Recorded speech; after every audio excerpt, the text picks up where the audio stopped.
Oh wait, no longer greatness has arrived. Welcome to the Trophy Room, a PlayStation podcast made by the players for the players. I'm your host, Joseph, aka Mr. Badbit, and it is here where me and my best friend Kyle talk about the latest, the greatest in all things PlayStation. Of course, you can listen to this show wherever you find your podcasts and on YouTube at the Trophy Room Show. And if you like what you hear, please consider dropping us a 5-star review over on Apple Podcasts.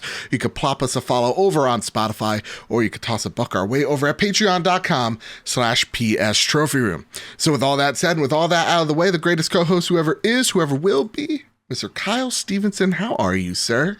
I'm doing pretty good. How are you? I've seen better days.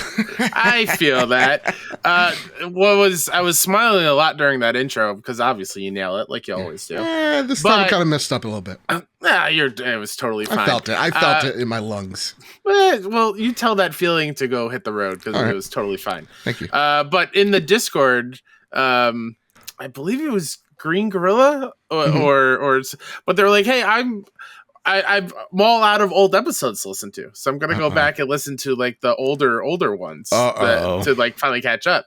It was like, why does it only start on episode 68 on the podcast feed or whatever? It's like, well, Joe had to change feeds and it kind of messed it up, whatever. But then I think Marcus O'Neill or somebody else found the YouTube video of the first time I was on the show. Oh, that's rough. Of Star Wars Battlefront gameplay, not us on camera or anything. Yep. And I was like, let me see what the intro is like and just how it sounds. And back then, you only referred to me as your good friend, Kyle. The arc. So we've grown. Yeah. It's wild to hear what we were like back then. I know, man. It really is the ultimate sales pitch for our Patreon because man, did we not sound good at all. No, and that was before I was the co-host. Yes. You just had me for a one-off, and I went to PSX and then came back and now look at this. One of the top PlayStation podcasts on the internet. Who would have thought? Shout out to you, Great Britain. Yeah, shout out, man. We're killing it over there. I have no idea as to why. It's like the reverse, Beatles invasion. It's just two fat guys from, America, and everybody's losing their biscuits and oats over there in the UK over us. Biscuits and oats. Yeah. All right, serious question before we talk about all the PlayStation stuff. Of course, because the new My Chemical Romance single dropped. Oh, yeah. Obviously, that's been on repeat. Obviously, I've already listened to it over 100 times. What is your ultimate, childhood? And I'm talking, adolescent, maybe even teen. When you think back, what are, your top band or, artists that you would listen to? Oh, man. Okay, the first one that comes to my mind. Okay, there's two now. I gave it a second. Another one popped up. It'd be a tie between Linkin Park, of course, and the Killers. Oh God, yes. Those two were on repeat for me on the bus ride with my CD-ROM player, my Walkman disc player, where if the bus would bounce, hit a pothole, the music would scratch and I would skip and oh, come on, just at the good part that I have to restart the whole song all over again. Yeah, those are my jams. So whenever I listen to those now, they bring me back to me on the bus or walking down the driveway back home or whatever after school. I know all the lyrics of every single My Chemical Romance song. It's a sad obsession that I have. It's borderline sad. And when I think about childhood, it's always going to be the Beatles first and foremost. Beatles are it. All right. Mine are my mom's rock bands like Guns N' Roses, AC/DC. Yeah. Yep, that sounds exactly like them. Already 5 minutes in voices. But to me, when I think back as a kid, it's My Chemical Romance and Linkin Park were middle school. But again, those will always remain amazing. These didn't change. And then I think high school has to be a day to remember. Avenged. Of course, I was getting into metal, so Disturbed was there. Oh, yeah. All That Remains, I think, hit. 2 weeks hit, I think, a year after I graduated. So, that's where I started to get introduced to metal. And that's, my genre of choice. So I always, give props to Old Avenged. I was listening to him in the car. I'm like, what happened? Yeah, dude. What happened? You know? So good. And they were my first band I ever saw live. Oh, I don't want to speak about my first concert I ever saw. Oh, no. I'll be made fun of relentlessly, but I'll say it anyway. No, just say it. It was college freshman year. I went with a friend, another fellow Kyle. We drove to Pennsylvania. 2 Kyles better than 1? Hey, and we saw. Well, Chevelle opened. Chevelle was awesome. Chevelle, okay. Trapped was also there, which is unfortunate. Very unfortunate. And they were opening up the show for Nickelback. Everyone shame this man. Hey, I will stand my ground. Shame him. Nickelback has some jams. All right. Oh boy. I'm saying it right now. I'm putting my foot down. I would not be upset if we got some 1-star reviews. I apologize, everyone. Look at this photograph. All right, I'll stop. Hey, look at all this news we're about to talk about. How about that? All right. Yeah. PlayStation Plus. This is what we're going to be talking about this week. PlayStation Plus tiers finally have their launch lineup. We finally know what's going to be in this service. We're going to be talking about The Last of Us remake seemingly coming this holiday and what this means for the PlayStation lineup like God of War. We're going to be talking about Silent Hill 2's remake, how it's being made by Bloober Team, and we'll be hearing much more about it in the coming weeks. And there is a FF7 remake update coming very soon. All that, and Jim Ryan puts his foot directly in his mouth and more on this week's episode of The Trophy Room. Before we do, it's time for our Patreon pitch. Like we always say each and every week, if we ever got you through a long car ride, a tough day at work, whatever your life situation is, it really does mean a lot, and it helps the show out a great deal if you go over to patreon.com/PS Trophy Room. It's the reason why we sound so good, look so great, is because of your generosity over at patreon.com/PS Trophy Room. If you don't believe me, go back to the Battlefront episode. Oh, yeah. You're going to find things have greatly improved here. That being said, I want to thank our newest members, Millennial Falcon Gaming at the Silver Plus tier. Welcome aboard, sir. I want to thank our Platinum members, Todd Burwitz and Toxic. I want to thank our Gold members, Too Soon, Gavin Gottfried, Jose Jimenez, Jedi Master Ren, Metal Kirby, Awesome Dave, Robbie Bobby Miller, and Strubles and Bits. I want to thank our Silver Plus members, Hide Indoors, Naga Chaka, Marcus O'Neill, JB the Purple Monkey, Jedus Von Metal, Tim Ulf, Justin Rodriguez, Cypher Primus, Captain Logan, Brenton Zachary, K. Grimm, Rick Arrington, Dawane Raksha, The Good Sir, Mr. and Mrs. Nasty Boots, Drellish, Foolish Fuji, Annie Daynell, Kevin Mitchell, Kevin Diaz, Manx Vigia, The Lord Commander Corgi, Elo 2032, Stephen Flesh, Jinx the 23rd, Bubble Boy N7, Jesse Garcia, Hambone, and the Aztec King himself. Thank you all so much for donating and being a part of this community. We would not be here without your support. So thank you. And God knows, real talk, your generosity means that I don't have to sell a shaving cream brand, a Manscaped ad. All right? Because you know what? It's not the best a man could get. That's Harry Shavers. I will shelter them, but I don't think they do podcast things anymore.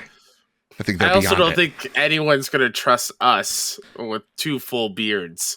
I very clearly am not grooming with anything. Well, no, I mean, I'm shaving my head right here. Oh, sure. You know, with the best shavers now at Manscaped, we can get 20% off. I'm not laughing at your hairline or anything. Yeah. I'm laughing because before we started recording, I said, hey, what's that on your forearm? It's like, oh, it's ketchup. It's still there. I tried to rub it off. You can't. Oh, how long has it been there? You're the one who pointed it out. It could have been days, weeks, even. Shopped out at Manscaped. An insight into Joe's headspace. Yeah, real talk. It's not built beautiful in there. All right, Kyle. Enough of our fake shelling for brands that we will not represent, hopefully, anytime soon. It's time to square up the news. First bit of news that needs to be squared up comes from Andy Robinson over at VGC. Sony has revealed some of PS Plus's new classic PS4 and PS5 games. Sony has confirmed a partial list of games that will be made available as part of its revamped PlayStation Plus subscription service, which is due to launch in Asia next week. PS Plus's new extra and premium tiers will include a library of PS4 and PS5 games that will include Assassin's Creed Valhalla, Demon's Souls, Ghost of Tsushima Director's Cut, NBA 2K22, and more, Sony said on Monday. In addition, the platform holder confirmed some of the PS1 and PSP games coming to its premium tier. First-party titles include Ape Escape, Hot Shots Golf, and Siphon Filter, and third-party games include Mr. Driller and Tekken 2. Sony notes that the list of games released on Monday, which can be seen below this article, contains a, quote, a selection of games planned for the service. It previously said the PS Plus premium tier would include a library of over 700 games, including 400 downloadable PS4 and PS5 titles. According to Sony, select PS1 and PSP games will sport a new user interface with menus that allow users to save their game at any time or rewind gameplay. Also, players who have previously purchased the digital version of games from the original PlayStation and PSP generation will not have to make a separate purchase or sign up to PlayStation Plus to play these titles on PS4 or PS5, it said. Quote, when these titles are released for PS4 and PS5, players can head to PlayStation Store and download a version for the consoles at no extra cost if they already own the digital version of the title. Some of the titles will also be available for individual purchase. Additionally, some remastered classics from previous console generations will be added to the PlayStation Plus Premium Deluxe plan, such as Siren and Jack 2. Finally, Sony confirmed a partial list of PS3 games that will be made available for streaming, and the first titles to be made available for free game trials.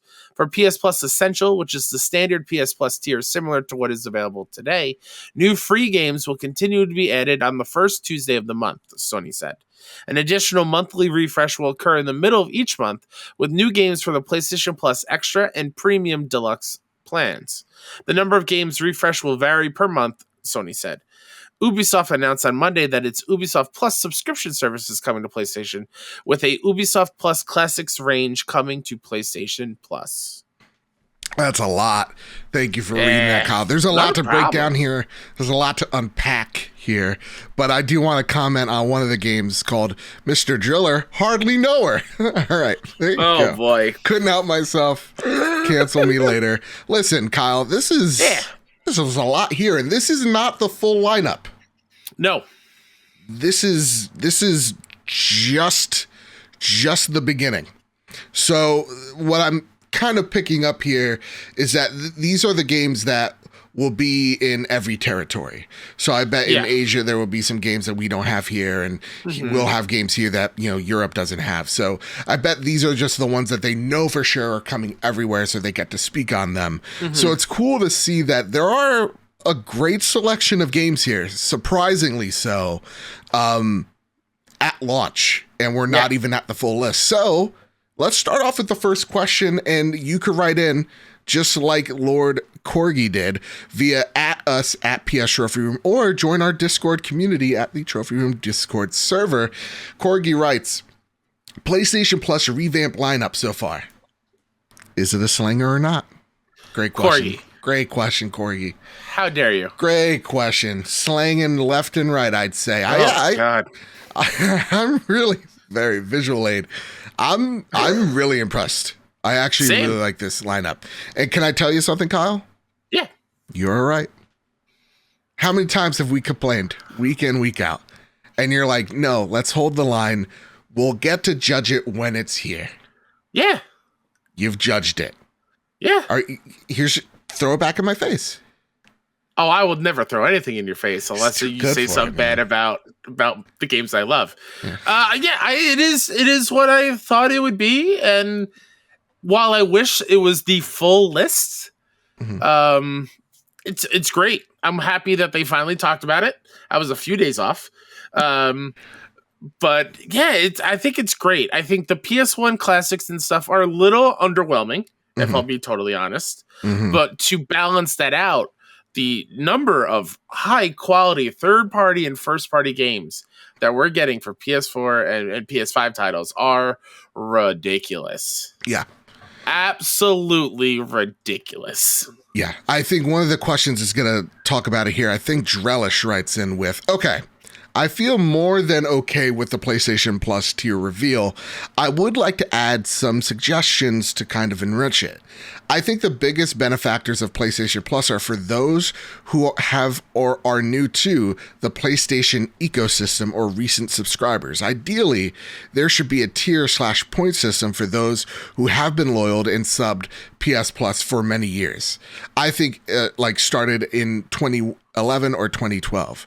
What do you guys think of giving exclusive rights/discounts to games for long-standing PlayStation members, almost like a loyalty point system/credits for your next purchase/no charge tier upgrades? I find myself in the position of owning many of the games announced, and somehow the deal feels a little stale, just for me personally. What are your thoughts, and could a long-standing loyalty be a factor for consideration? Let your imagination run wild. It's true in a sense where, like, I own a lot of these PS4 games. Like Same. Ghost of Tsushima, yeah. I own. AC Valhalla, I have. There's a lot of games on this list that, like, to me, I take a look at the PlayStation Plus tier system. I say, anyone that is just coming from the play or like an Xbox to a PlayStation 5, like if you just bought a PlayStation 5, this is a no-brainer. This is a no-brainer thing you pick up. The Instant Game Collection when PS5 launched with the PS Plus benefit, and just like injected it with steroids like it's Jose Canseco. Oh, like it is that's way more than that's that a deep is. cut that even I understand, Kyle. Hey, see, I have sports references that everyone can get. I think that this is a bigger and better selection than that was, and that was already pretty fantastic. Yeah, and like we have alluded to, it's still not the full list. Yeah. Like there's still going to be more that are going to be shown off in a very short time. It's going to be here very soon. Yeah, I'm right there with you. I think, for me, it's not like the home run I would want it to be, but I'm not complaining just because I have played Returnal, I have played Miles. We're covering it on the show. But like for anyone that's picking up a PlayStation 5 for the first time, there's just so much value here that you can't turn away from. Like, you're getting Returnal, you're getting Miles Morales, you're getting AC Valhalla, you're getting Ghost of Tsushima, you're getting a lot of quality games here. And sure, some of them you probably played through, but a lot of them you probably haven't. And so by giving these games the opportunity to find new audiences, that's really awesome. And I think it opens, that service up and those audiences up way more. So I really dig it. And I just counted the number of PlayStation Studios titles that have been announced. Only PlayStation Studios. There's 38 of them in there. Like, that's a lot of first-party support that will be there on the system, including a lot of Housemarque games. Yeah. Which I feel like a lot of people played Returnal. They want to know more about Housemarque. Go play Alienation. Go play Matterfall, which is one that I missed out on. Same here. I skipped by it. So I'm happy it's going to be here. I'm going to hop in and play it. Yeah. Like there's Last Guardian is one that I would love to play, and I realized I was on Instant Game Collection, but knowing that it's going to continue to be here as well, and like third party stuff like Guardians of the Galaxy, yes, play that game, play it, for God's sake. Control, Celeste, like even as you get a ton of Far Cry games in there, man, that's awesome. Yeah, and as much as we didn't gel with it.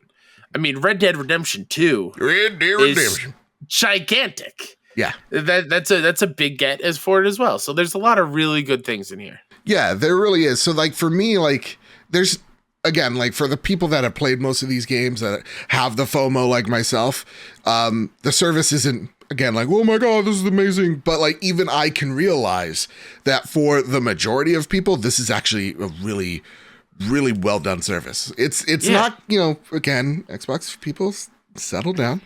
It's not Game Pass quality. Game Pass is leagues above, but this is a nice start to where Sony hopefully will be in the future. And that goes into the next question from Matthew Kennedy. He goes, all right, I feel like I got some news. I feel like we've got some news we've all been waiting for. Came even earlier than May 9th prediction. So close. but yet so pretty darn close. You guys never cease to amaze me. Oh yeah, and Matt Kim here from, Matthew Kennedy here from, The Star. And my question involves us going back to June 2017 when Xbox first revealed Game Pass. That's what I think makes more sense when comparing Sony's initial release of the new PlayStation Plus. Do the two compare at all? Do you think that Sony so far has a pretty stellar service on their hands? Also, do you assume more games will be announced before we get access here in the States? Keep it up, guys. You are dialed in with your predictions and analyses. Great question, Matt from The Star. Yet again, killing it, as always. I don't know if we can compare, I don't think it's a fair comparison to say, oh yeah, Game Pass 2017 to this here right now. Yeah, I mean, I just pulled it up. There's over 100 games that were when Game Pass launched on that system. Yeah. So to me, I have to judge this service by what the marketplace is right now, because I've critiqued, Halo Infinite a lot, and I've given, our good friend Ains some crap of, I think you're too lenient on this game. Because, we could give the, Infinite the benefit of the doubt that in a year from now things will get better, but we're in the here and now where Fortnite exists. And Fortnite had its time to get its act together, just like Apex did, because the audience or that market wasn't established fully yet. Where I take a look at this service where the market has been pretty telling of Game Pass has gotten better over the years, where I can only compare this service to what is out right now in the market. And I don't think it's as compelling as what Game Pass is right now. That being said, PlayStation people, please don't yell at me, because I do think this is a stellar service. I do think that if you have missed out on a few of these slanger games, that there are going to be there for you at launch. And yes, this is just an ounce of what we're going to be getting come game time in what is it, June 13th or 17th, around there. So I do think this, just because it's not as good doesn't mean it's bad. And I feel like when people equate, one being better than the other, that the other has to be awful. It's no, I think one service is good and the other service is great. You know? I don't know. What do you think? Yeah, I agree. I don't want to compare them because you really can't. Like you said, they're two different things doing similar things, but they serve different purposes. Yeah. Yeah, I think this is, like I mentioned before, I was gushing about it. I think this is fantastic. I do think it's only going to get better. Yeah. I think as when they open that vault up even more and get more PS1 classics, more PSP games on there, potentially a Vita, who knows? I think it's going to be even more impressive. Yeah. In addition, if they are going through all of them and doing the remaster treatment where you can save wherever and rewind and everything's up-res and stuff, that's fantastic. Yeah, that's the other thing that, some of these classics are going to be up-resed. You're going to get some frame rate increases as well, which is awesome. It's akin to what we've seen over on Xbox Land with some of their stuff as well. So that's pretty darn cool to see. That being said, though, Rico writes in, and I really dig this question. With this lineup of classic games, do you think when the service goes live that it's a good time to subscribe to the premium version, or should I wait? Honestly, the PlayStation 1, the classic games seem a bit stale. It's not stale as in these aren't Cypher Filter's not an amazing game, because it is, but it seems like it's just a handful of games. Literally, what you read there is what they have. Yeah, for PlayStation Hot Shots Golf, IQ, Intelligent Cube, Jumping Flash, Siphon Filter, Super Stardust Portable, and then Mr. Driller, Tekken 2, Worms World Party, and Worms Armageddon. Yeah, that's it. And again, when it comes to the PlayStation 4 list and PlayStation 5 list, there's way more games than what we just talked about. We'd be here for 40 plus minutes just talking about those games. So, for me, I think if you're waiting for the premium tier, keep on waiting until they got something, because I don't think the classic games right now hit pretty well. Uh, I think the PS1 era ones don't. Okay. I think when you go up even to the next tier, the PS4 versions Yeah. of like Well, Dark Cloud 1 and 2, the entire Jack series, true. Rogue Galaxy, which is a highly underrated RPG from Japan Studio. It is stellar. Like there's some really good classic games in that tier as well. So I do wish there was still more. I wouldn't be upset with anyone or me shaking my head at them being like, why aren't you subscribing? Like, I get it. There's not like giant things there that you feel like you have to subscribe to day one to play. Right. But I it's a great building block and starting point for this service. And like, yeah, this is all they showed now. There might be even more, because didn't that other Siphon Filter game also get rated? Yes, the multiple. PSP one. Yeah, Multiple so like ones. they could have just threw a little bit out there and then wait until the day it launches and there's way more in there. Yeah, and I definitely hear what you're saying. Agree to it to an extent, but I still think right now, as it stands right now, from what we've seen, I don't think you need premium right now. Sure. But I do think we're going to get way more classics as we get closer to that date. That said, and I love this name so much, sir, never change it. All right. And actually change it legally if you can. Honey Jabroni writes in, do you think the revamped service will allow adding to the library and play whenever once you're still subscribed?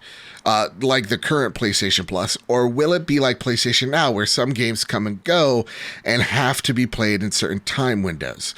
So just for clarification, as PlayStation did, so I'll say it for you here, Honey Jabroni, it's going to work both ways, where you're going to still get free games every month, right? That we come to expect, right? So you're going to get like your games like your Curse of the Dead Gods. And those are announced at the first of the month, right? And then the refresh, the games that will come and go, are announced mid-month.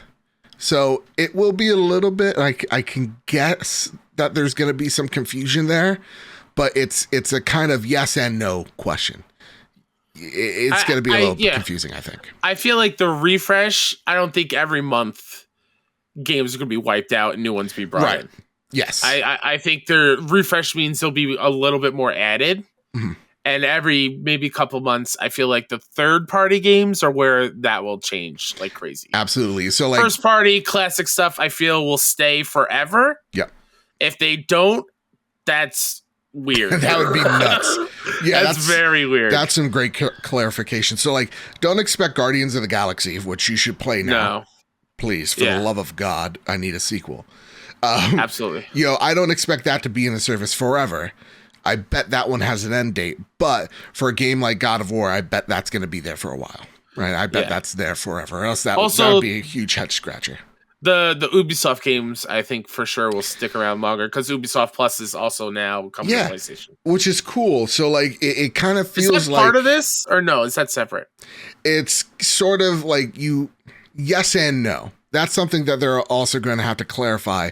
Yeah. But it does seem like right now, Ubisoft Plus is kind of fused with PlayStation Plus, the equivalent of how EA Play is a part of Game Pass. That's how this is going to work for PlayStation. Sweet. It seems as of right now. So yeah, like some of those Ubisoft games may come and go, but for right now, they'll be there. So I bet there's going to be a window for some of these games for sure. But it's going to be, again, I really like the suite of games that they have right now. For the most part, if you have not, if you missed out on some PlayStation 4 gems, missed out on some Ubisoft classics, you got them here on this service. And I feel like that is a pretty damn compelling deal. That said, let's get a few more questions rapid fire on this one.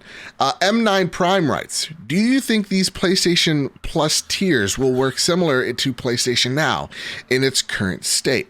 Currently, someone can be on PlayStation Now and play PlayStation 4 games streamed to their PC. Or do you think that PlayStation 5 games will have that option? Will players be able All right, this is where this question gets crazy. Mm-hmm. All right, strap in. Will players be able to open the equivalent PlayStation Now app and stream Returnal on their computers? Why or why not? So you don't need to own a PlayStation 5 to try PlayStation 5 games.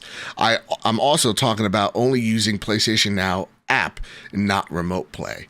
That's a great question. That's a great question. And I feel like they haven't even alluded to that because even they aren't sure yet. I bet, dude. I bet. That opens a whole other can of worms. I'm going to say yes. I'm going to place a wager that if the extra tier is you have the option of downloading or streaming, that the download is directly on a PlayStation app and the streaming portion would be on your laptop, on the respected app, whatever it is, on your tablet or whatever. That's what I think. So I honestly, that would be a great way for people to try Returnal. Cause like I tried that on my Steam Deck, and let me tell you something, was not a bad experience. Like Sweet, on the remote play functionality that I was able to use, I was getting some decent just frames, like it wasn't dropping. So to me, I feel like, yeah, I think you'll be able to stream these games on your PC for sure. Yeah. Sweet.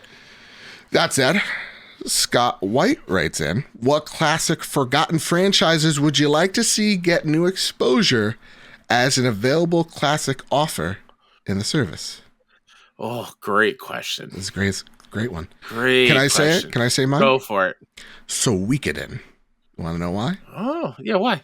Because I don't know what that game is. It's JRPG. It's a JRPG. I'm gonna give it a try. I gotta give these goddamn games a try. I've been playing what is it? Iodine Chronicles Rising? Iodine Chronicles Rising. Because I heard that's a spiritual successor. So like there's so many PS1 games because I was 8 years old. I wasn't able to go out and buy that I would want to go and try. And Suikoden has just such a classic cult following that I really want to try. Yeah. Also, I don't know if the Metal Gear games are on there. Don't think so. So I would like some of that in this service for sure.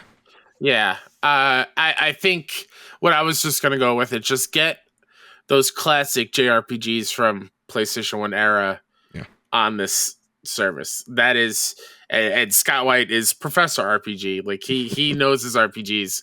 So like, give me Legend of Dragoon. Give me my Star Ocean second story. Give me Xenogears and more Wild Arms and Vagrant Story and like all these incredible RPGs that define PlayStation. Yeah. And I want them to get new life and to be able to be played whenever you want. Like it is something that I very, very so much miss. I really hope that the classic games don't leave. I hope those are the ones that forever stay if we get to pick.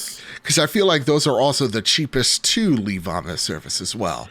And I'm trying to think like, because how does Nintendo do it with theirs? God only online knows. Service. God only knows.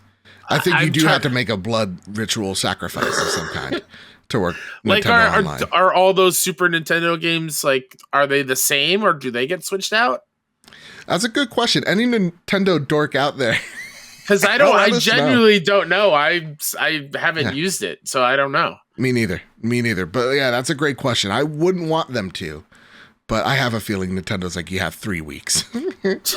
Play it now or else, you know? Yeah, before we re-release it again with a shiny new color. Exactly. Somewhere in the game. Like someone wisecracks and Nintendo's like, or else what? And you just hear cocking of a gun like, or else. All right. We'll kill Mario again. All right. Alec Bobko writes in, this is the last question on this. Keeping it simple. What tier are you going with? I'm locked in with Prime. I'm sorry, Premium. Yeah, Premium all day, baby. Yeah, gotta be. I'm playing Siphon Filter day one. You kidding me? Oh, dude, I cannot wait. I can't wait to bring my brother in the room, be like, look at this. We're in Grandma's house again. Let's go. They didn't say anything about trophies for those old games, right? That is something great to point out. They did have, again, that those was blueprints. Thing a few months ago, right? Yeah, those blueprints of having classic games. I'm sure the PS4 ones will. Yeah, Because absolutely. like you can like I've platinum Dark Cloud on PS4 already. So Humble brag. yeah, whatever. Yeah. Real So I gamer hope over so. here. Yeah. Hey. Yeah, I really do. I hope so. I hope they add trophies to at least some of these classics. And especially PSP, because if I'm not mistaken, PSP was supposed to be the first system to have trophies or trophy support. So it only makes sense that you could kind of maybe flip that switch. I don't know how development works. That'd be totally I think cool. wasn't Super Stardust the first game with trophies? I believe so. And Uncharted. Yeah. So I I would think like to shortly see after. those. I would like to see those. Also, the one last thing that is the stain still is that PS3 games are only streamable, Yeah. which is just a complete bummer. They really need to get emulation on that system done stat, because to me, I'm like, all this sounds great. PSP, PS1, PS2, that's awesome. I get to relive and visit games that I never got the chance to play. And then I take a look at PS3 and I'm like, but I'm not touching any of those right now, if that makes any sense. But Yeah. there you go. That's our thoughts on the service. To us, this is pretty darn good. Yeah. Oh, very good. Can I really quickly just talk about? I looked up what the first trophy games Please. were. I found an article from Wired, July 1st, 2008, I believe. Here's just what it says. Now that we know all about the PS3's upcoming trophy system, here's a look at what games will be the first to support the new free feature. You quest for bronze, silver, and gold trophies, even platinum ones if you manage to collect all three. Whoa! and it's Super Stardust HD, Buzz, Little Big Planet, Motorstorm, Pain. Yeah. Remember Pain? Oh, great game. I remember. Resistance 2, SOCOM. Ooh, put the old SOCOM games on there. I was surprised that didn't make the list. I mean, those are more online, right? Weren't they even back then? That's true. That is true. Yeah. Anyway, Kyle, listen, we like this service. Yes. Let's talk about some rumors and speculation now. A lot of rumors about this one IP over the last week. Andy Robinson over at VGC writes, Konami's Silent Hill plans could include a remake, full sequel, and episodic stories. A collection of leaked concept images appeared to confirm that a new Silent Hill is or was in development. This followed a VGC story from last February in which we reported that Konami was planning to revive the long-dormant horror game series. Now, details are emerging on what some of those projects could look like. As first mentioned by influencer Nate the Hate and journalist Jeff Grubb, one of the in-development titles could be a remake of fan-favorite 2001 installment Silent Hill 2. It's claimed that the remake will feature reworked AI, animations, puzzles, and several new endings, and potentially released as a timed exclusive on PlayStation consoles. The Medium studio has been linked to the Silent Hill franchise constantly over the past 18 months. Last year, the Polish developer announced a, quote, strategic cooperation agreement with Konami months after Bloober's CEO claimed it was working on an existing horror IP from, quote, a very famous gaming publisher. Silent Hill's composer Akira Yamaoka, I'm so sorry, Akira, even worked on Bloober's 2021 title, The Medium, and teased his next game project by stating that it was, quote, the one you've been hoping to hear about, end quote. And in an update from IGN's Joseph Screbbles, following rumors that horror game developer Bloober Team is remaking the legendary Silent Hill 2, CEO Peter Babino has said he cannot comment, but hopes to make an announcement about the company's future projects. Quote, we can't comment on anything we are doing because we appreciate our relationship with our partners, of course. So we can't say anything.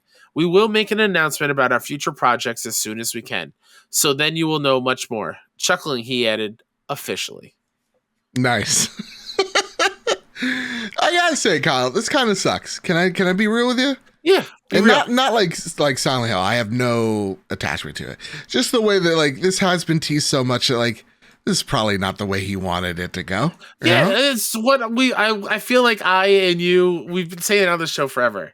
Yeah. Leaks happen. I hate leaks. Yeah. I hate things being talked about before we get to see them because it makes moments of like Adam Boyes be like, here's a long franchise you've been waiting for, Final Fantasy VII Remake being unveiled for the first time. Like those iconic moments from video game showcases forever. It lessens that excitement to it. So I hate hearing about it, honestly. Yeah, it bums me out too because of the same reason. But it is funny how like first off, we've been hearing it for a while, so it's okay. Well, we're hearing it. But then, like, leaked screenshots came out. And then, like, they were getting struck down. So, like, you knew these were legit because They were real, yeah. they were being struck down. So, to me, it was, like, kind of like, what is it? Like, the Streisand effect, right?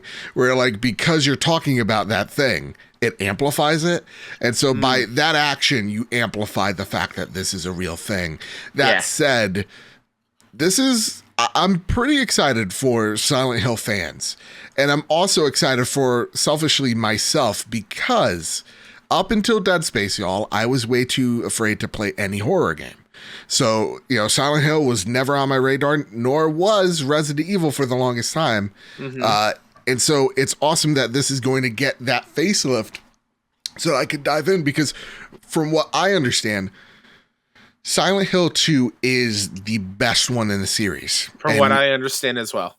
And so for that to hopefully get a remake, hopefully the treatment of a Resident Evil, really does excite me. But Kyle, this is Konami. It is. So where are your hype? Where's your hype? What are you expecting out of here? I mean, I am expecting a ton of Silent Hill things. Kind of what they are talking about. Like, I am honestly super excited for, and I don't think it's the publisher was confirmed in any way, but like the episodic Silent Hill game that is rumored to be an Annapurna thing. That is super exciting for me because I love Annapurna. Yeah. So for them to get Silent Hill and to do something cool with it is very exciting. Like you, I didn't play spooky games for the longest time. I think I dabbled in the first Silent Hill back on PlayStation 1. Like, I think there was a demo or something, and got way too freaked out and shut that thing down real quick. I'm going to get nightmares. But I watch a lot of Easy Allies. Yeah. I think loves Silent Hill 2, and Ben Moore loves Silent Hill 2, and they talk about it a ton. I'm excited to finally experience it because I do. And Konami still being at the helm worries me. And also, if I'm going to be real, none of Bloober Team's stuff has excited me. Speak from the heart. Yeah. It hasn't spoken to me yet. Yeah, I saw friend of the show, Greg Miller, tweet out that Medium is better than Resident Evil Village. Greg, what are you smoking, man? I mean, parenting is taking a toll. What's that? I'm sorry. Say that again? I didn't dig Village a whole lot, so I didn't play the Medium, so I have no idea. Exactly. I played a little bit of Medium enough to say, I think I'm good. So for me, I'm right there with you. I don't know how much I trust Bloober because if their game isn't Layers of Fear, it seems like it's a dud for me. But I have hope because this is a prestigious IP. If PlayStation has struck a timed exclusivity deal, hopefully they see something in it. But I'm not expecting a Resident Evil remake level treatment because I'm unsure about the developer and I'm very much not having any faith in the publisher. Absolutely. It's more publisher than anything, honestly. Yeah. Honest to goodness. Yep. That said, enough of that Silent Hill stuff. Yeah. I want to talk about the remake that matters. The remake that keeps on just getting confirmed. All right. By Matt Wales over at Eurogamer. Matt writes, Naughty Dog's much rumored The Last of Us remake reportedly launching this year. Naughty Dog's much rumored, but as yet still unannounced, The Last of Us remake for PlayStation 5 will reportedly launch before the end of this year. Word of a PlayStation 5 remake for The Last of Us first surfaced in April 2021, when Bloomberg reported the project had initially been in the works at Sony San Diego's based Visual Arts Service Group before Naughty Dog was asked to take over.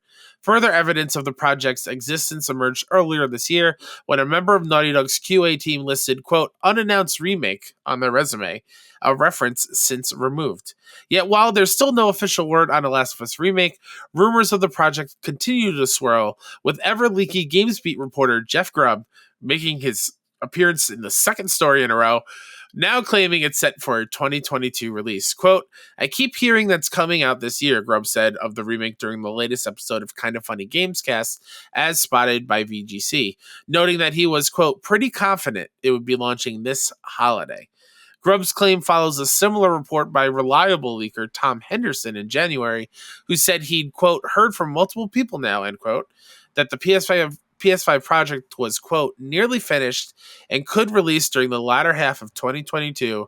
And here's Kyle interjecting with his own thoughts. Suck it, Sean and Ryan. Yo, they really... Do we have that on our list? Oh, we 100% have it on our list. And we have Forza on the list, right? Yeah, and God of War. Hey, Sean. How you doing? Hey. How's those weeb games going for you, huh? Body Pillow Simulator on your list. How's that working for you, Sean? You piece of Got him. Oh, man. Our Fantasy Critic League. It's getting toxic. And I love how in our Fantasy Critic League, the people that are pushing the toxicity are the hosts. Like, it's like Sean just like saying something, like just something triggering, like something very offensive. And then like I come out with a very level-headed critique. You know what I mean? And then I read it hours later, and to myself, I'm like, huh, okay, Sean, but I'd never say it in the chat. And I bet that's the same. I'm sure Ryan feels the same way. Ryan's just like, I'm not. I got satellites to move or whatever his job is, you know? And over here, we're like two bozos calling each other. Just a couple of bozos. Love it. But listen, this remake, it's happening. Whether you complain about it on Twitter or not, and guess what? We're both buying it. Oh, Let's yes, not we kid are. each other here. It's been, what, 9-10 years? Listen, That's I've a been kid. watching... Not watching, I'm sorry. I've been looking at the Last of Us HBO show stills of the sets or whatever. I am itching to play that game again. Yeah. And every time I look at the stills, I'm like, oh, God, please do not Halo show me. Please. Oh, I have the utmost faith that it will be nowhere close to that. God, I know. But it's just... It's from the writers of Chernobyl. I get it. I know. The creators of Showrunner, it's just the Halo show scarring me, man. It's scarring me. I got you. The Master Chief should not. The Master Chief should be pure. So in this remake, Joe. But yes, sorry. Are we getting Factions 2 in this as well? Great question, dude. Are they holding on to it just to have it in this remake so it's a full package like the original game? Ew, there's a creepy spider. Oh, God. I looked up to think. Oh my God, that's a fucking black widow. This is. It's not a Black Widow. Stop it. Yeah, I don't know what it is. Does it have a red dot on the back? I don't know. It's very creepy. I don't like. All right, well, I'm gonna live in fear. I gotta live in fear. Is it hanging over your bed? No, it's. But like, I don't know what. Like, I could move and I could. You know what I mean? Like, I could look and it'd be gone. Yeah. Oh, you're gonna forget about it and look back and it's gone. It's like on my shoulder or whatever. It's gonna freak me out, man. Anyway. Great question. That's why you're the best co-host. I'm going to deal with this fear later. It's more scared of me than I am it. Exactly. And I am more positive than ever. I think Factions, here's what I think the rundown is. Factions and this are going to be the standalone release, right? And then like 6 months down the road, they're going to Ghost of Tsushima Legends this thing, where it's on the service, it's on a tier list, and it's like for a separate purchase of like $20, $30. That's what I think. Yeah. Honestly, what do you think? Yeah, I think so. I think it's, again, it'd be smart. I've saying that a couple times now. I looked, it's gone. I don't know where it is. I told you this would happen. I'm sorry. Continue. Oh, no. It just makes too much sense for it to be combined. Because if you do a remake of the original game and not have Factions, which was a huge part of that game, even if you didn't touch it, that game is still huge. Yeah. That mode is still gigantic. And so, yeah, it just makes too much sense. And the only thing that is like, when are we going to hear about it? Yeah, because you know for a fact this thing's going to be like $50-$60, kind of like Miles. And they have to go, all right, so this is why it's this price, and add something new. And I think Factions is that thing. And that really excites me because, you know, if you're in the PlayStation ecosystem, you understand The Last of Us multiplayer was severely underrated. It was so damn good. And when I hear like from outside, like Xbox folks or PC folks, I'm like, was it really that good? I'm like, I am telling you, I was addicted to this thing for months. months. I was It trying got to me a non-multiplayer person. in. I put in over 100 hours of that game during 2020 trying to platinum it and having a ton of fun and feeling like I was actually benefiting my team. Yep. Which is a thing that I often feel I suck at in multiplayer games. It felt like I'm always the dead weight. Not in factions. Mm-mm. Not at all. Because you have to work as a team, you know, gather supplies, and like it felt great. Yeah. Yeah. So I definitely think that's what is happening. But I do also think that this lends credence to the fact that I don't think God of War is hitting 2022. I can still think that it can both happen. Because here's what I'm thinking. Xbox delayed Starfield and Redfall, which Redfall wasn't a surprise. Starfield absolutely was. We're not going to get into the... Xbox, y'all deal with your stuff, okay? Stop attacking each other. Just wait for the game. It's still going to be great when it comes out, I hope. Or you just settle down, everybody. I see the Xbox folks attacking each other over gamer score and like, where's your like it's like show me your papers that you are a true Xbox player. It's like, all right, cool it, Himmler. Jesus. Starfield being delayed means PlayStation can wait.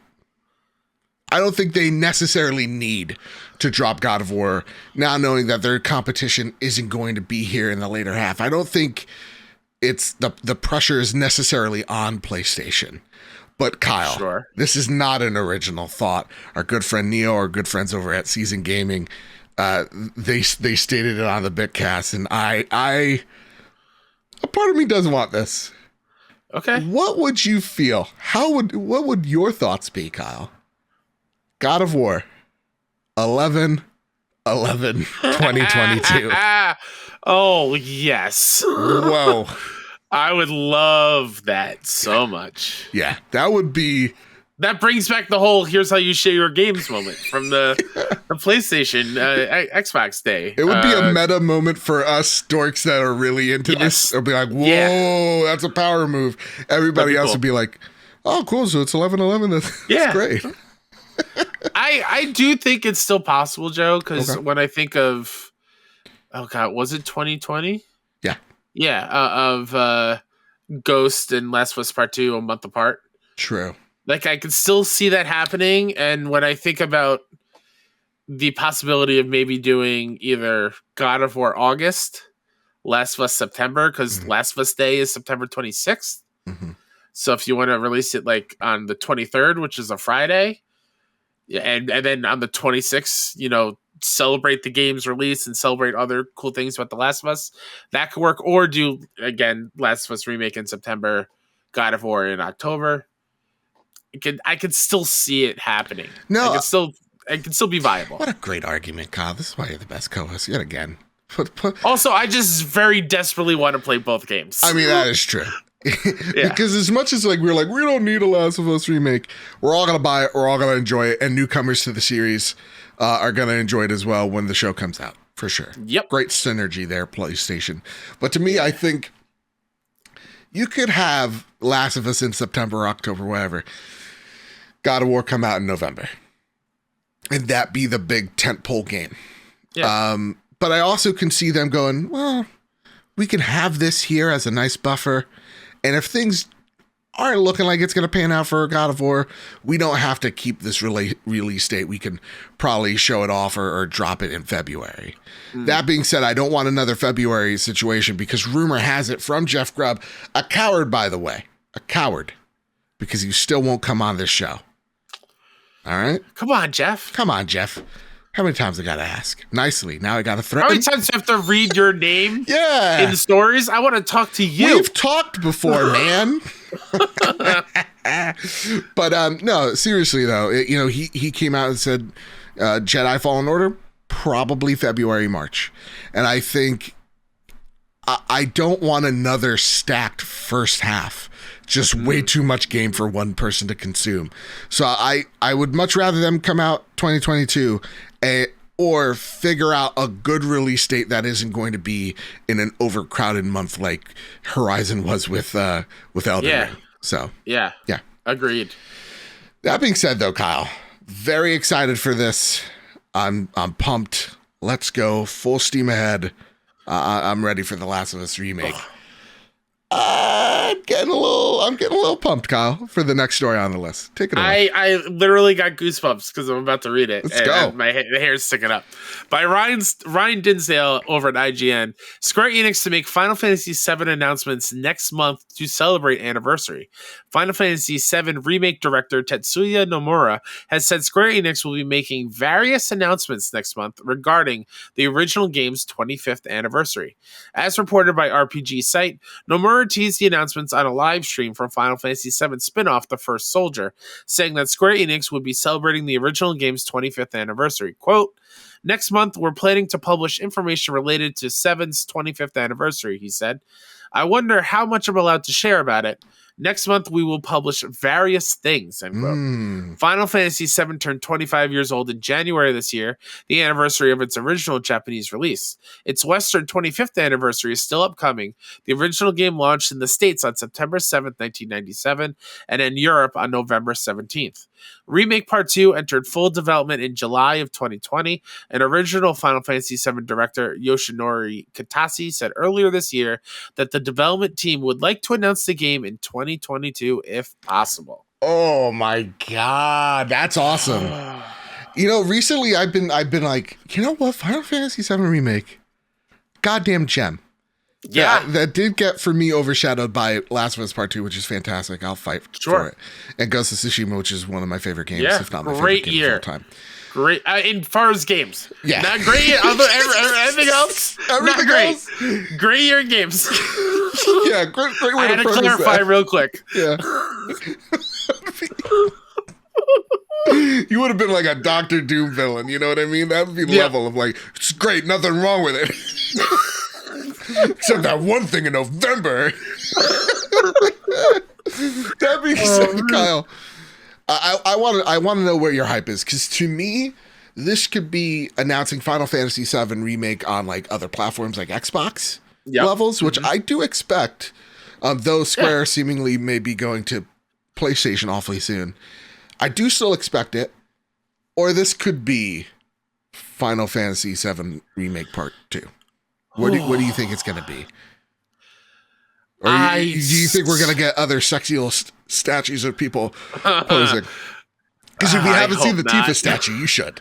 I hope but not. It's not officially licensed, though. I don't. Oh, is it not officially licensed? I don't think so. I would hope that Square Enix didn't put their stamp of approval on that. Like Tifa doggy style? Put it on a statue. Like, it's not just that, Joe. Like, she's fully nude. Oh my God, really? Like, everything's modeled. Oh my God. Yeah, I don't think that's an official thing. Ladies and gentlemen, I saw the clothed one. I promise you. I went all in. It's...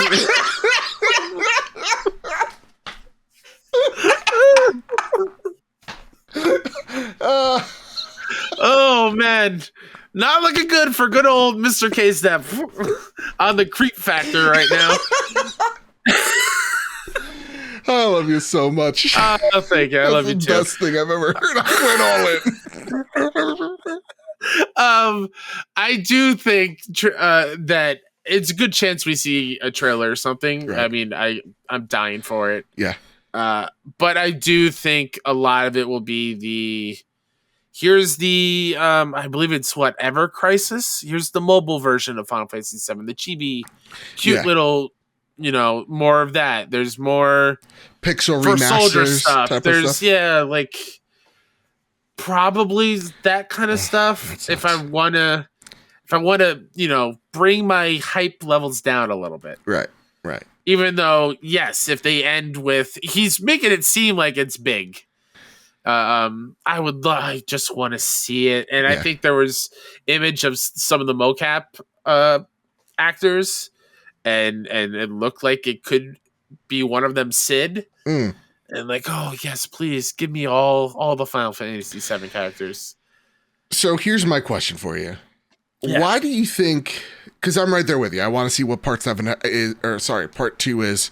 I have no idea where the story's headed, but I'm interested in it. So like I don't know who to expect. You're talking about Sid. I'm like, fucking Sid. Oh yeah. I just got to play as the dog boy. I love the dog boy. He's my best bud. bud. Red. Yeah. But like for Oh, me, Cosmo Canyon. Oh man. see, I Wait have no until you idea. see Cosmo Canyon, Joe. Oh my It's gonna be god. glorious. Okay. I hope. Oh, the music's it's stellar. So my question to you before we move on is, why do you think they've been holding back? I'm not saying like the announcement of PlayStation by Square is in January. Do we genuinely think, I know it was the title of the show last week, do you think that they're holding it for a Square Enix Presents in June? Or do you think that these games will be part of a PlayStation showcase in June? I mean, with Square, nothing is Off the table? off the table because I think didn't they even show gameplay footage before E3 at the Final Fantasy VII concert that year? Yes. When they literally the night before, so they'll do whatever they want. Yeah. They're unpredictable. But I do that think way. the last 3 or 4 stories we talked about, they're building up to what could be a great PlayStation showcase in June. Yeah. Like God of War, Last of Us Remake, Silent Hill 2 being a timed exclusive for PlayStation. Final Fantasy VII Remake 2, 16. Right. Like, there's a lot of things. That's a good showcase right there. That is a stellar showcase. So, like, and we're bound to get one sooner than later. Sooner than later. I think a state of play is sooner than later. Sure. I think the showcase is still in September. Truth be told, like no insider information, just taking a look at patterns within the industry. I do think we're going to get a state of play for things that are coming soon, but I don't think it's going to be like a big showcase. In my eyes, I think like what could happen is PlayStation go, hey, here's an update from our third-party partners, and you see Final Fantasy and Silent Hill's there for sure. And there was that image. I don't know if you saw that image. I forgot who it was, but it was someone I think in Japan for Sony, and it was like, here's all our third-party supporters, right? And on that list was the Avatar game. Oh, really? As a Sony thing. Okay. Or like, so maybe they have marketing rights to that Avatar game from Ubisoft. Sky's the limit, Kyle. I don't know why. I don't know why, but the tears that I was crying. So hard that the tears aren't. Yeah, and they're acidic burning now. You up? They're acidic. No. I don't know what's going on with me, but Kyle. Maybe the spider bit you, and the venom's coming out of your eyes. This is it's like a Tony Maguire moment. I hope I wake up and I'm shredded. If I'm not, did you say Tony Maguire? Maybe. His dad, Tony? Hey! Yeah, I got powers. Where do the webs come out of? You'd be surprised. Kyle, listen. Joe. We had a great talk up until this moment right here. Yes. So, gang, things are about to get real. So I want to just state this for the record so that people have time to skip, because we had a lot of fun and we are going to get serious. You brought the big boy pants out. We're going to talk about real life stuff, because sometimes the real life stuff invades our sphere, right? Invades games. We did this during the Black Lives Matter marches because PlayStation said, hey, we're not going to be showcasing here because it wouldn't be the right time. So we talked about it, we brought in perspectives, and hopefully we became better people because of the conversations, the hard conversations we had. We've done that throughout the years, and y'all seem to really dig it. It's a great moment for us to kind of gather together and kind of just have an honest conversation. So we are going to be talking about Jim Ryan's comments of the pro-choice crowd. So if you don't want to hear any of that and you're like, stick to games, or it doesn't jive with you because you're like me and I just want to talk about games and not the real world stuff, and you just want to kind of evade it, link in the description. You got to skip this portion right here, right now. Trigger warning. You had time. Pull over, whatever you got to do. We are going to have a hopefully real conversation about Jim Ryan's words, their impact on the company, and how some people may be feeling. So if that doesn't jive with you, again, in the description, you can jump ahead. But I know this community. I know how amazing we are. I know that everybody is going to support each other and be with each other and support each other in this time of need. Absolutely. So Kyle, take it away, good sir. Zarmina Khan over at PS Lifestyle writes, in light of Sony's abortion rights stance, Bungie says it won't be muzzled. Sony's approach to the ongoing abortion rights issue in the United States has reportedly come under fire from its own studios. After a controversial email by PlayStation boss Jim Ryan leaked, a report surfaced that developer Insomniac Games sent a 60-page document to its parent company, demanding that it does better by its employees. As a result, both Insomniac and Sony are reportedly donating to a reproductive rights organization, but on one condition. PlayStation Studios aren't allowed to release any official statements on the matter. Bungie, who is set to be acquired by Sony soon, has openly penned its stance on abortion rights and has now said that it refuses to be, quote, muzzled post-acquisition. This tweet by Bungie's community manager, Dylan Gaffner, got the nod of approval from a CEO, Pete Parsons, who simply replied yes to the above. Gaffner acknowledged that it'll take time for Bungie to prove that it'll continue to stand for what it feels is right post-acquisition. The studio has been shooting down suggestions that it should, quote, stick to talking about games, end quote, on social media, arguing that politics affects its employees and staying silent isn't an option. Sony hasn't responded to any of the reports. Yesterday, Bungie also released an official statement regarding the recent Buffalo shooting and has pledged to financially assist the Southern Poverty Law Center, which is dedicated to combating hate, mongering, and bigotry. The studio promised to not allow racism and hate become part of its online community. All right. So, first point by Jim Ryan. What was the quote, why are people so angry at him within the organization? He put out a statement on Friday talking about, first and foremost, to respect each other's opinion. I'm going to say something very controversial right here, right now. Go for it. Very controversial, which will get the lefties upset at me. He's right there. We need to respect each other's opinions. Most of them, not all of them. Some people have some shitty opinions, y'all. But we should be able to have an opinion and us not be, quote unquote, attacked for that opinion, right? I know some pro-life people. I know some pro-choice people. I know there are genuinely great people I've met on both sides of the aisle. And they're both out for what they feel like is the greater good. So I understand the argument of having to respect, quote unquote, each other's opinions. I'm always going to respect your opinion. If you come to me with something that I may not agree with, I want to at least hear you out. Because the way I see things is ideas come from three places. They come from ignorance, when we just don't know the subject and we talk out of our ass.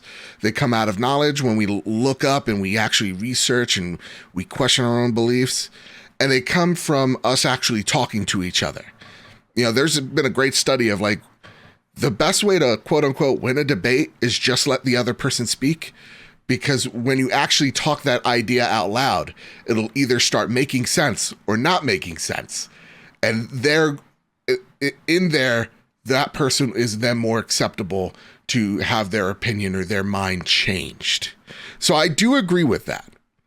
Though I disagree with how he said it and how he then went on a 5-paragraph rant about how he owns 2 cats and wants a dog.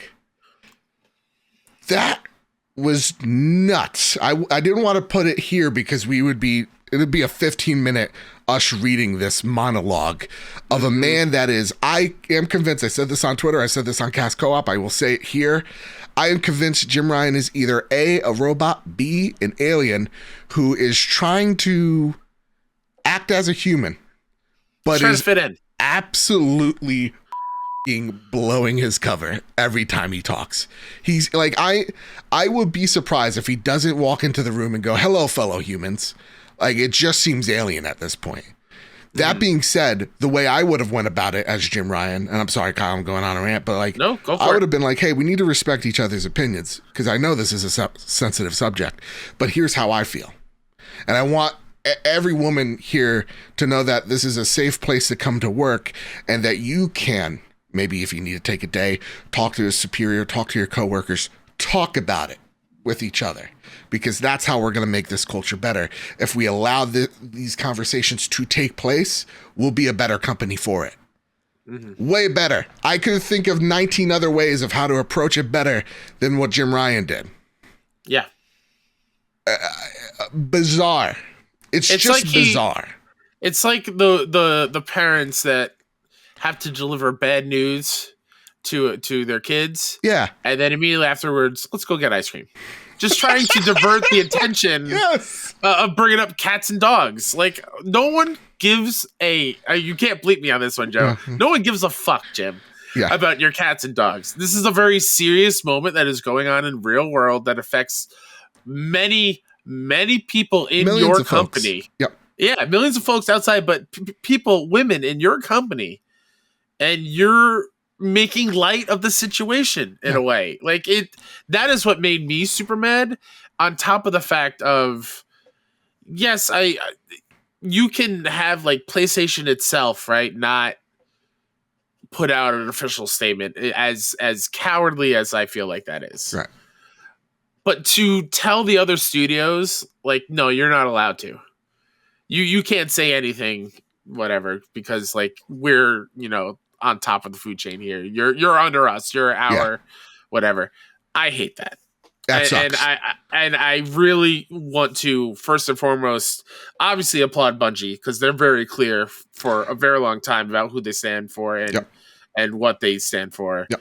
But like, I also want to applaud Insomniac for taking the lead and really coming to a point to at least getting a lot of money donated to programs that need it, that will help women going through the abortion issues, and allowing employees to go travel and get the care that they need if their state is going ass backwards. Right. Yeah. Sorry, so, like, Florida.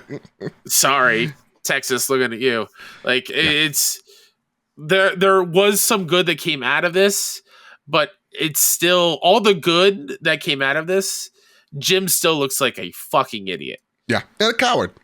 A huge coward. Because here's the thing. He had one job, to protect the women at his company. You know what I mean? Blowing it. And he's blowing it. And listen, this is not just a PlayStation issue for anyone that wants to deflect. I get it. Like, you don't see Nintendo coming out. You don't see Xbox coming out. Mm-hmm. You don't see anybody. You don't see, like, Jackal. All I saw was, like, Bungie and Double Fine. Congratulations. Y'all are the great MVPs places to work, it feels like. Yeah, great places to work.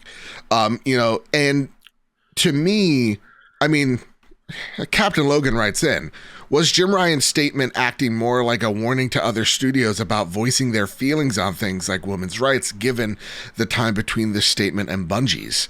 To me, it kind of, I don't know if I'd use the word warning, but it was a clear message of, we can't talk about this because we have stakeholders and shareholders, and they're the ones that are really pulling these levers, Yeah. I mean, it's just a common thing that we see in corporations of, if it's an easy win, we will take the credit on and we will lead the march on, right? Like with PlayStation, with every company that you will see, come June, Pride Month, everybody's going to change their logo to the rainbow. And for that month, they'll be like, look at all these cool things, right? Like PlayStation will bring out, like, look, we have lead protagonists that are gay. Look how great we are, right? When it came to the war in Ukraine, everybody was just like, let's make our yellow or logos blue and yellow, because that's an easy win for us, a good PR look. When it comes to like the situations that are maybe a little bit harder to talk about, just radio silent, And that sucks. And like, yeah, look, when I take a look at Microsoft, I'm like, most of those execs are women. Why aren't you all saying something? Makes me like, come on, ladies, you know? That is another thing that makes me mad, that I feel like makes a lot of people mad. Another man in power talking about women's rights. Right, exactly. And like, Jim, stop. Bud, read the room. But like, to me, it's like, what's even worse is what Jim Ryan said, which is like talking, not out of his ass, but like talking... Yeah, in like this kindergarten level, like he's talking down to y'all, like, look, I have cats and I have a dog. We don't know what to do. That is, I think, even more hard. Like, it's so much louder because the silence is there, right? Mm-hmm. So, like, they're the only ones that have messed up this wording. Nobody else is really saying anything. We're like, Jim, what's up with you, man? Like, yeah, come on. How much sleep did you get last night? Like what? How tired were you that you thought that was a good idea? I don't know who approved that. I wouldn't have. Right? I would have been like, hey, maybe choose the human moment, Jim. And he'd be like, thank you, exactly. Earthling. I mean, Joe. But like, to me, it's like the other option was just like, hey, listen, we should respect each other in our thoughts. We need to talk this out, though. But I'm not the person to lead this conversation. Here's someone who is way more capable to, and then have that person come out. Because it is true. Like, I'm not going to sit here and talk to you about which other way, because I am a dude. I'm never going to have, those hard, I don't have to have that worry. Yeah. And but I know a lot of women that have gone through that. And what makes me upset is that it may happen again to them, and they may not have an opportunity to choose what they want. And that upsets me. That's the only way I could come through this, right? And to me, that it sucks. I want to make sure that if you're a woman listening to this, there is a place for you here. You should not feel discriminated against. This place should feel as welcoming to you as it is to me.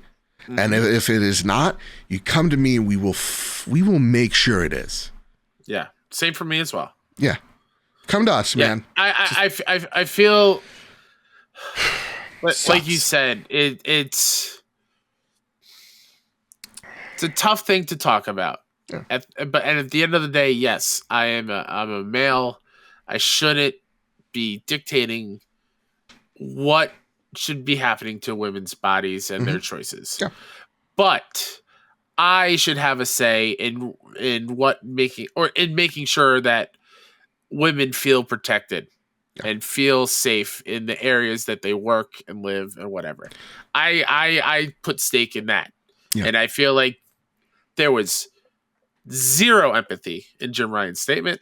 There was zero sense of all the female workers at PlayStation having an ounce of support. Compassion. From the CEO, compassion, exactly, of seeing what it's like in their shoes. There was zero of that in that statement, and that's what makes me mad.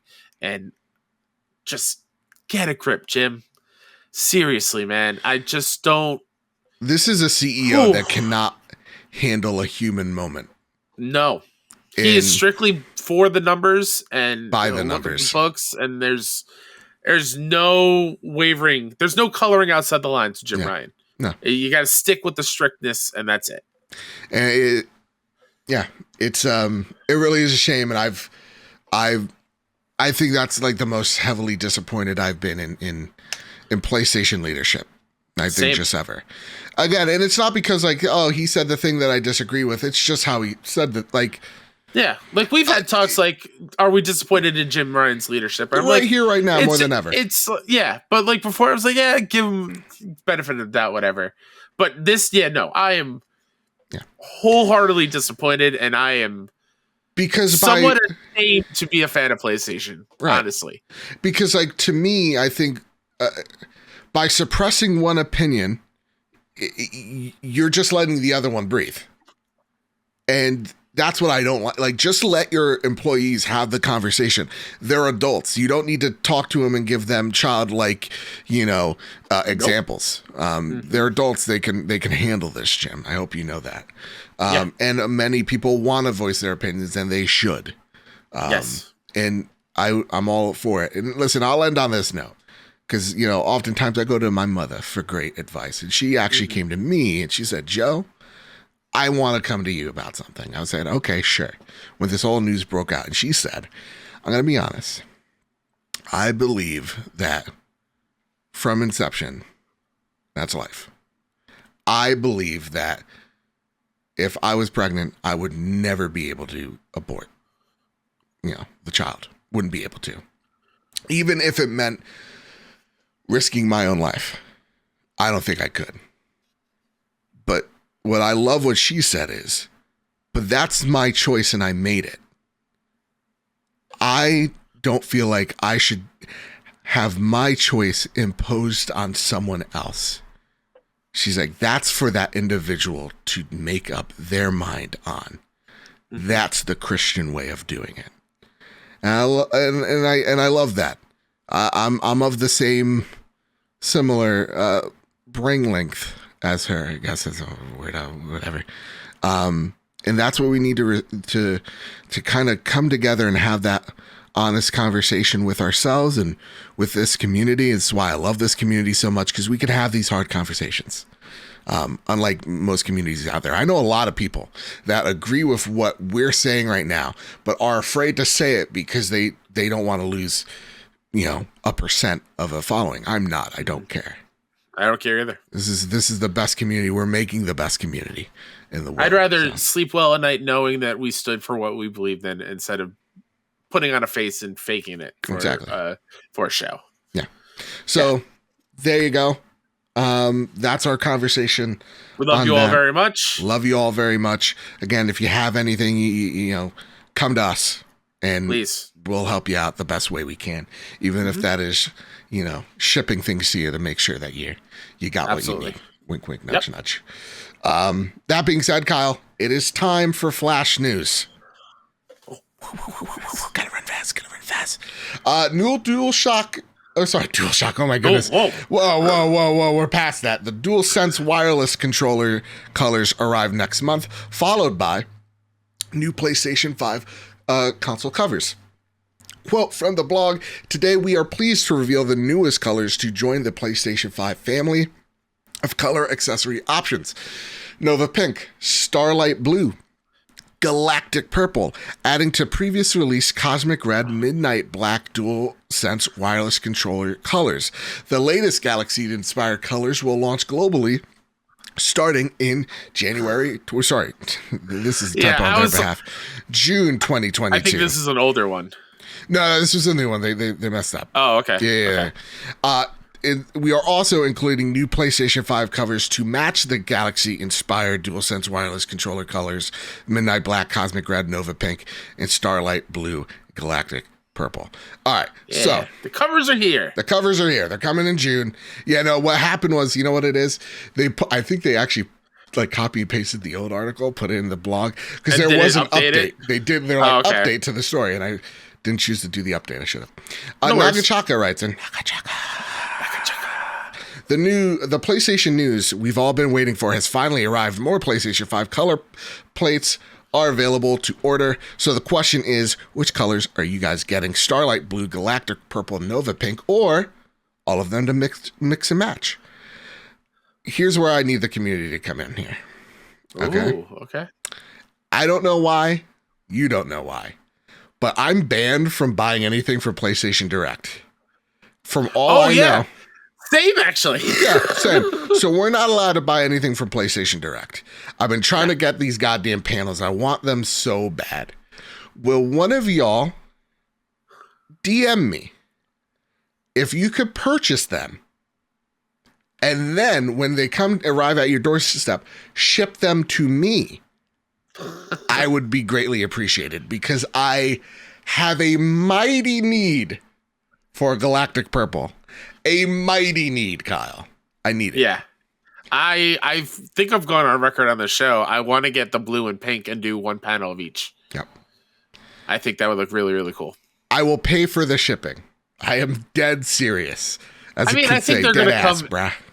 I think they're going to come elsewhere other than just PlayStation Direct, but it'll just be a little bit. Yeah, it'll be a little bit. It's like the controllers. But it'll be like we have two in stock. Sure. That's what I'm thinking. Yeah. Like, they're not going to stock these. Probably not. I think this is like a direct from PlayStation is your best bet. But I will, you know what? I will take a trip to GameStop and be like, hey guys, what's up? It's my one quarterly visit. Papa has come. Give me thine pre-order sheet. I shall deduct what I want from this inquiry. Like, dude, what is up with the accent? I doth know. But seriously, I want Galactic Purple. Give it to me pronto. Okay? Okay. Cool. Kyle, are you holding on to something? Yes. Prepare the drop. Here are the latest steals and deals coming to the PlayStation storefront. Just FYI, for the community members out there, anyone on Patreon, the road to greatness is next week. That episode is next week. We are playing, voted by the community, the PlayStation Plus game of the month, which is Tribes of Midgard.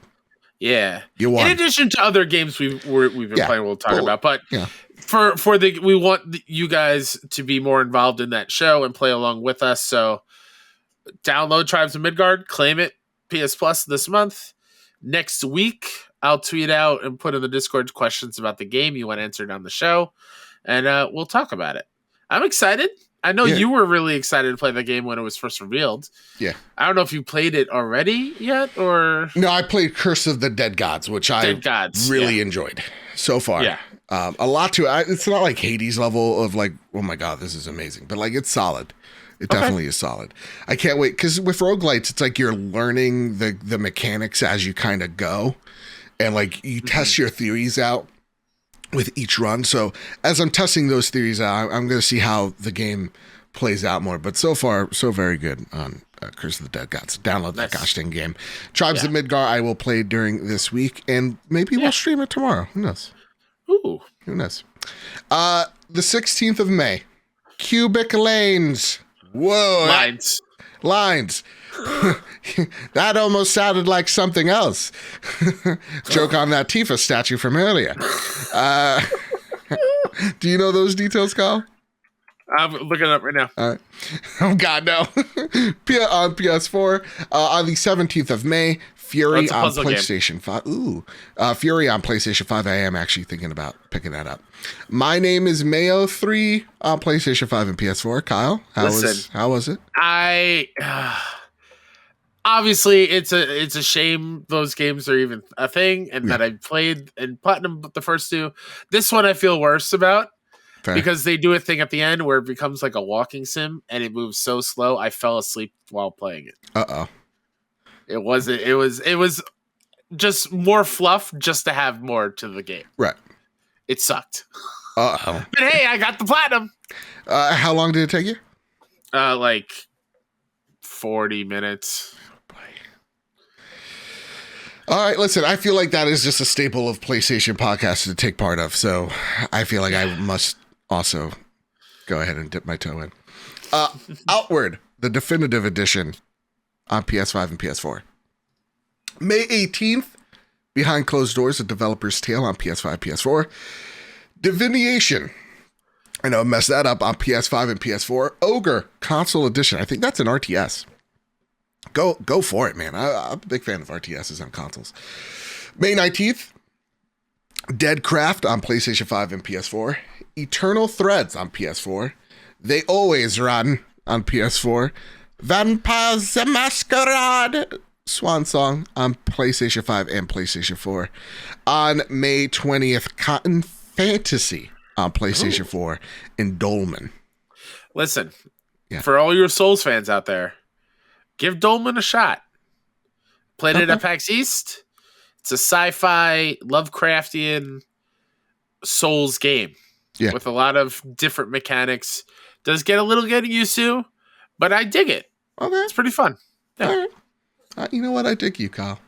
I dig you. You've been a great co-host this week. Thanks. You know? You've been coming out with just all these, Hey, I'm all in, baby. It's fantastic. It's fantastic. Thanks. All right. Sony Pony Express. Yeehaw!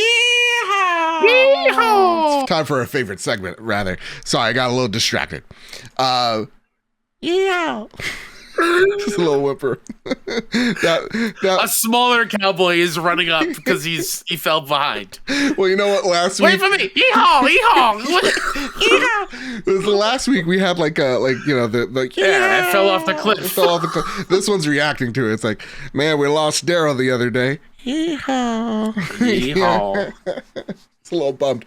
We got one question this week because everybody, man, y'all were throwing them in on that PlayStation tiers list. Thank you all so much for the questions. Again, you can write in via PS Trophy Room on Twitter, and or you could join our Discord server. Some person said that the Discord link that I had on the description is dead, so I've replaced it with a new one. So come enter it, be part of the crew, be part of the community. It's awesome to see new people in, and hopefully by next week I'll be way more active in it. So I'm very excited by that news. Kyle's grinning. He knows.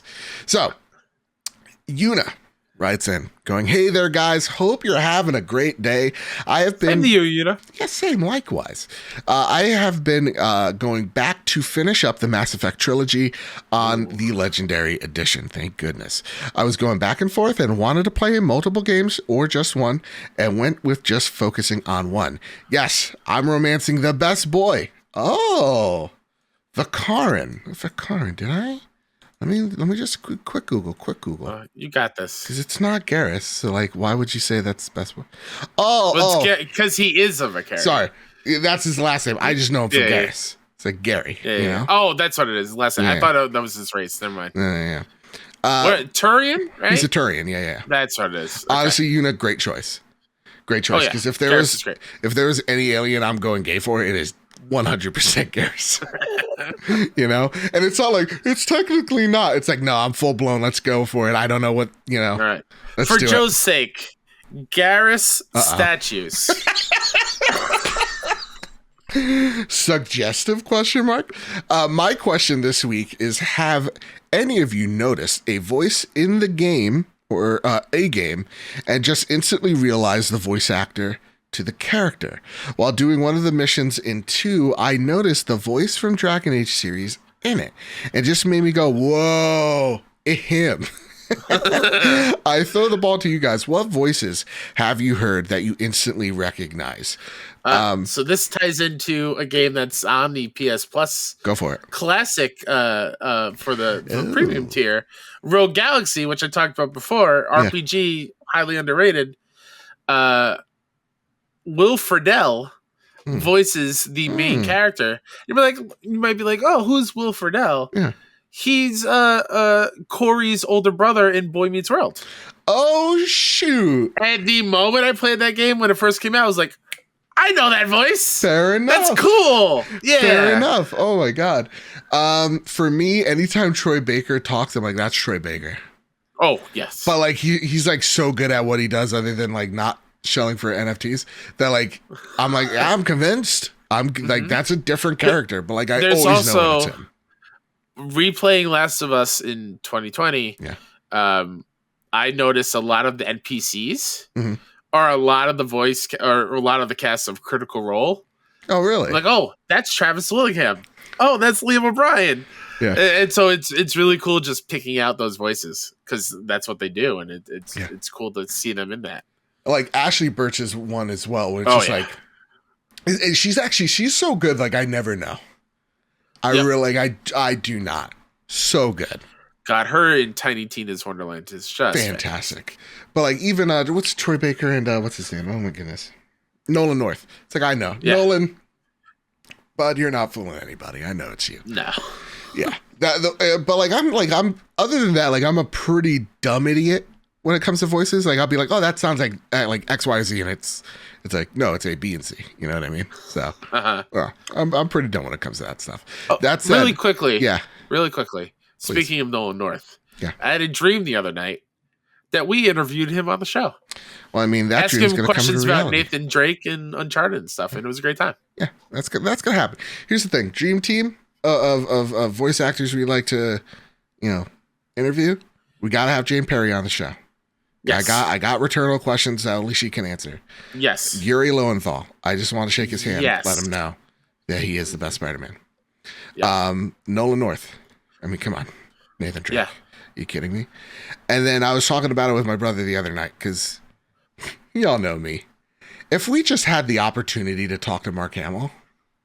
Oh, yeah. Don't even know what I'd do. Yeah. We peaked. I could walk away into the sunset. I could retire on a Cancun. That's it. That's all I ever needed in life. I talked to him about the Joker. You know me, Ashley Johnson, Laura Bailey. Yep. I will melt that entire interview if that ever happens. Oh God, there's so many voice actors I just want to talk to. So bad. Brianna White, Michelle. who did she was Aerith in Final Fantasy VII Remake. Her first voice acting role. So it would be cool to talk to her about that. Yeah. But yeah, those are the ones that come to mind like immediately. Ashley Birch. I just want to know like what's how do you enter that headspace? Who's the guy that plays Silence? I want him. Lance Riddick. Yo, yes. What a voice. Yes. Like, absolutely. Dave Fennoy. Guardians. Yes. It's like, oh God, yes. The guy who was Colt in Deathloop. Oh my God, I just want him to say mother on the show so bad. Well. Please call me him. Please call me that. Sir, could you call me a mother, please?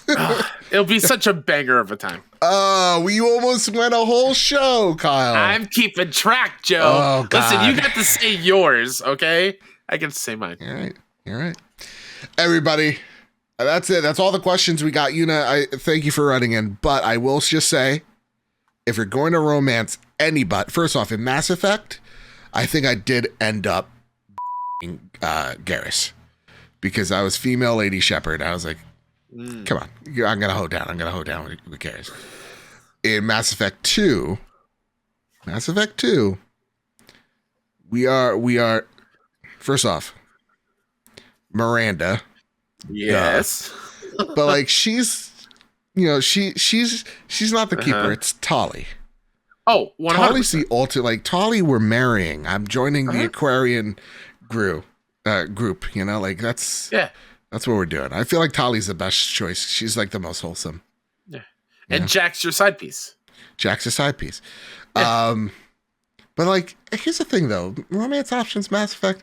It really just felt like all the ladies, right? You did like you got Garrus. Garrus. What are you gonna do? Bang the Toad guy? What was his name? From 3, Jacob. Yeah, I just feel like it was all throwaway. You know, that's what I'd like. You know, in the next Mass Effect, you know, let's get more, beefy dudes or whatever. Let's get some beefcakes in there. Jesus. I think in Dragon Age Inquisition, I think you could date the big like Minotaur dude. You can, and from what I hear, it's like one of the most like meaningful like romances. Oh, is it? Yeah. That's great. That's awesome. Do more of that. Yeah, I feel like romance options, Dragon Age had more like variety. Like you could date the bad boy hounders. You could go, bang the Minotaur guy. Like, I think we're at this point in games where like, don't limit to me just to like 6 options. Yeah. Everyone's on the table. Yeah, everyone's on the table. And how about like, it'd be really nice too. It's like, oh no, I'm afraid where you're about to go. It's not just like the weird, awkward Star Trek like sex scenes. That's the crescendo. It's like there's more to it after the intercourse. Because to me, it's like have it where like that's impactful. Like to them, like you're making choices together. Like there's like a secret option that is like open because you're in a relationship with that character. Where it's just like, oh, this is like trust that is on another level. Or like maybe they impact like there's like a super evil path or like a super good path that I can choose or like a neutral one that arrives. That prompts that you never had before. Or like on a technical level, you get like a certain buff in a stat because they're in your group. Because you're together and they buff that certain stat, but that only happens when you reach that level. And I'm not saying just after you bang. I'm just saying like the relationship being so strong. Yeah. You know what I mean? Yeah. Focus on the relationship. I think. Yeah. That'd be nice. I want to see of us just hanging out on a couch watching Netflix. Yeah. Just talking. You know what I mean? Just like, yeah, exactly. Going to movies, out to dinner. More dinner dates. You know what I mean? More dinner dates. The kids are there and now it's a whole ordeal. You can't go out anymore. Yeah. Oof, parenting. But yeah, no, that's what I would like. Yeah, just make it more about the relationship you're building with those characters. That'd be cool. I don't know. Yeah. Gameplay mechanics. Look at me trying to think like I'm smart or something. Kyle, that is it. That's been the Trophy Room this week, bud. What an awesome week it's been. Awesome week. Anything you'd like to spotlight before you get out of here? Sure, myself, Mr. K-Step on Twitter, PSN, all the things. Go check out all the indie games coverage we do at 61indie.com. That's SIXONEINDIE. We got some cool things over there. A lot of cool write-ups and whatnot. And check out our 61indie Twitter because Mike's been doing a fantastic job of highlighting smaller indie games that look super, super cool. Yeah. And it's a good way to just check out some cool things that are coming up. Honestly, y'all are killing it on the social front. Yeah, Mike's a genius, man. He's a genius. I love him so much. I can't wait. We're going to be at their wedding in 2 months? Oh God, don't make me. I'm officiating. I'm so nervous. I'm gonna cry the entire time. It's gonna be a mess. How will you marry? Yeah, it's gonna be great. I was there the whole time from the beginning. So it's I love you so much. Yeah. Oh man, friends happiness. You love to see it. Everybody. Yeah. That's been the Trophy Room this week. You can follow the show over at PS Trophy Room on Twitter. You can be a part of the community over at the Trophy Room Discord server. You can follow me at Mr. Badbit over on Twitter. You can follow the show wherever you find your podcast service of choice. And if you like this episode, please, it really does help us out. Drop us a 5-star review, whether it's on Spotify, whether it's on Apple Podcasts. It really does help us out. We've hit over 312 reviews on Spotify. We have we're 2 5-star reviews away from 260 on the American side. We're at 360 reviews worldwide. I'd love to get us to 400, y'all. That would be just such a darn treat. That'd mean the world to me. So if we could do that, that'd be fantastic. And with all that said, with all that out of the way, everybody, keep your wits about you. Keep hunting and keep playing PlayStation. See you guys. Love you. We're all in.